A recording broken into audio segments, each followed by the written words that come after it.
चलो एक बार और सुनो होली वाला। होली, जिसे रंगों का त्यौहार भी कहा जाता है, हिंदुओं के सबसे बड़े त्योहारों में से एक है। फागुन मास की पूर्णमासी के दिन होलिका दहन किया जाता है। इसके अगले दिन चैत मास की कृष्ण पक्ष की प्रतिपदा को रंगोत्सव अर्थात होली का त्यौहार मनाया जाता है। यह त्यौहार हिंदू वर्ग के लोगों द्वारा बड़े ही उत्साह के साथ मनाया जाता है। हालांकि यह हिंदुओं का त्यौहार माना जाता है, लेकिन विभिन्न समुदाय के लोग बड़े ही उत्साह और उमंग के साथ इस त्यौहार को मनाते हैं। अभी जो बताए हैं अभी तुम लोग बताना। सब होली के त्यौहार के लिए अपने अपने ढंग से तैयारी में जुट जाते हैं। फागुन मास की शुरुआत ठंड की विदाई का संदेश लेकर आती है और मौसम खुशनुमा होने लगता है। इस त्यौहार का फाग गाने की भी परंपरा रही है।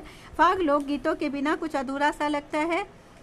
पहले तो लोगों को फाग सुनकर ही पता लगता था कि होली आने वाली है। ढोलक, मंजीरे और हारमोनियम के साथ लोग अपने रसीले फाग गायन कौशल से दिल जीत लेते हैं।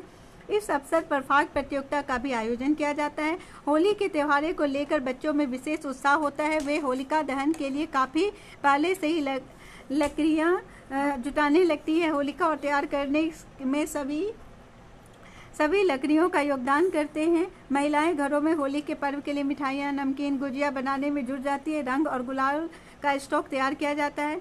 फागुन मास की पूर्णमासी को होलिका दहन के साथ त्यौहार की शुरुआत होती है और अगले दिन होली का रंग बिरंगा त्यौहार मनाया जाता है। हिलाओ मत, कौन ऐसे कर रहे हैं, शांत से बैठो। लोग एक दूसरे के घर जाकर रंग गुलाल लगाकर होली की शुभकामनाएं देते हैं। शहरी संस्कृति ने होली मिलन कार्यक्रम को जन्म दिया है, जिसमें राजनीतिक दल, संस्थाएं होली मिलन कार्यक्रम का आयोजन करते हैं। इस दिन लोग एक दूसरे को रंग लगाते हैं, साथ ही बुरा न मानो होली का जुमला भी गाते हैं, जिसका अर्थ है आज के दिन लोगों को रंग गुलाल लगाने की छूट होती है। होलिका दहन क्यों किया जाता है, क्या है होलिका दहन का कहानी बताओ। हिरण्यकश्यप नाम का एक राजा था, है ना, जो अपने आप को भगवान मानता था। उनके जो बेटे थे वो कृष्ण के बहुत बड़े भक्त थे।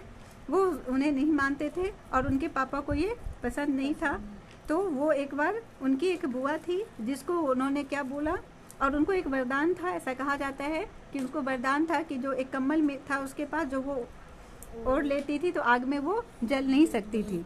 तो एक बार ऐसे ही आग जलाया गया, उसमें उस बच्चे को लेकर उसकी जो बुआ थी वो कम्बल ओढ़ के बैठ गई और बच्चे को गोद में लेकर बैठ गई। फिर क्या हुआ, इतनी जोर से हवा चली, कम्बल उड़ गया और वो होलिका जल गई। होलिका नाम था उसका, मगर बच्चे बच गए क्योंकि वो भगवान से जुड़े हुए थे, तो वो बच गए। हिलाओ मत, हाथ नीचे करो। उसके पिता को नरसिंह भगवान ने मारा। हाँ, नरसिंह भगवान ने उन्हें मारा था। उनको भी वरदान मिला हुआ था। क्या वरदान मिला हुआ था? उनको कोई अस्त्र शाम या दिन को कोई नहीं मार सकता है ना दिन में मार सकता है, ना शाम में मार सकता है, और ना ऐसे खुले आसमान के में कोई उसे मार सकता है। तो वो कहाँ से निकले थे?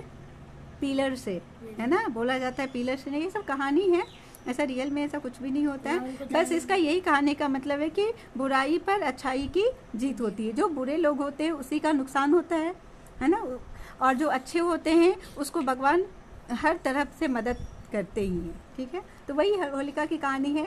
तो उसी दिन से होलिका दहन होती है, उसके बाद दूसरे दिन से रंगों का उत्सव मनाया जाता है।